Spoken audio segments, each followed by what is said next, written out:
Hello students. So again this is our chapter chemical coordination and integration part 6. Today we'll study some other endocrine glands just like liver, skin, what hormones they are secreting, and we'll study about the main topic, that is mechanism of hormone action.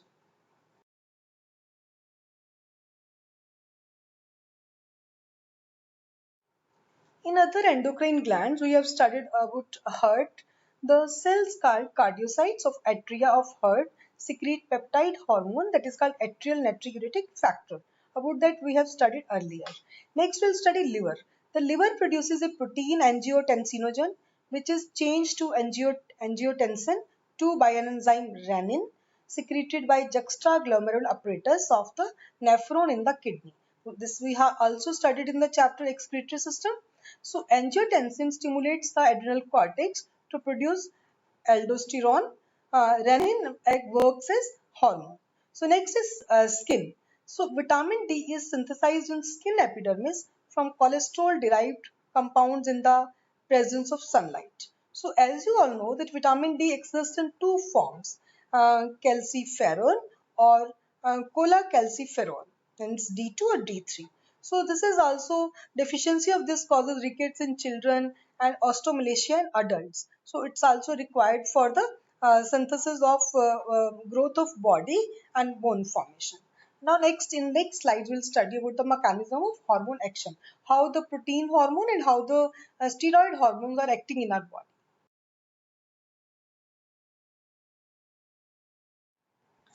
Hormones are mainly of two types. First one is water soluble and second is lipid soluble. Water soluble are just like, for example, amino acid derivatives, peptides and protein hormones, and lipid solubles are steroid hormones. Water soluble hormones require extracellular receptors that generate second messengers, for example cyclic AMP and calcium ions, for carrying out their activity.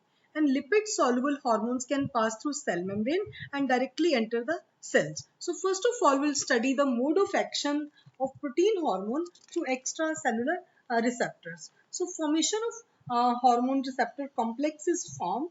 Every hormone has its own receptor. The number of receptors for each hormone varies. Just like insulin receptors for most cells is less than 100, but for liver cells their number may be more than 1 lakh. So first of all, the protein hormone bind to specific receptor molecules located on the plasma membrane to form a hormone receptor complex. So there is formation of secondary messengers which are called mediators. The hormone receptor doesn't directly stimulate adenyl cyclase present in the cell membrane. It is done through transducer. So these are going to make the hormone is called first messenger, and cyclic AMP is termed as the second messenger, and it's going to do biochemical responses, and that is physiological responses, means ovarian growth will take place like this. So this is about protein hormone action.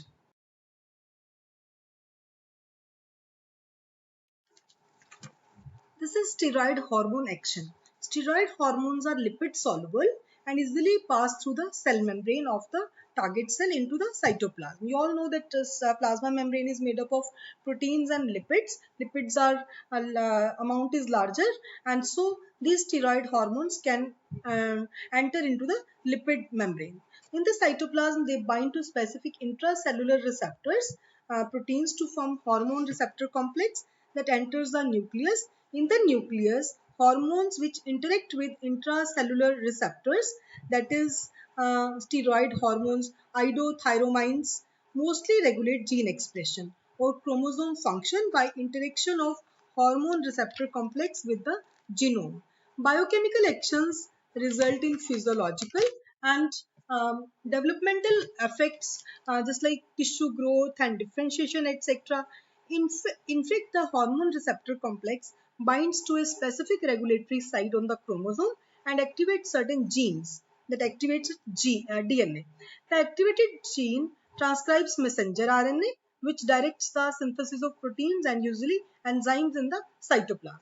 That will study about central dogma, that's DNA is going to make messenger RNA, and messenger RNA is going to make proteins, and proteins are basically enzymes and hormones. So it's going to do physiological responses like tissue growth and differentiation. So the enzymes promote the metabolic reactions of the cell.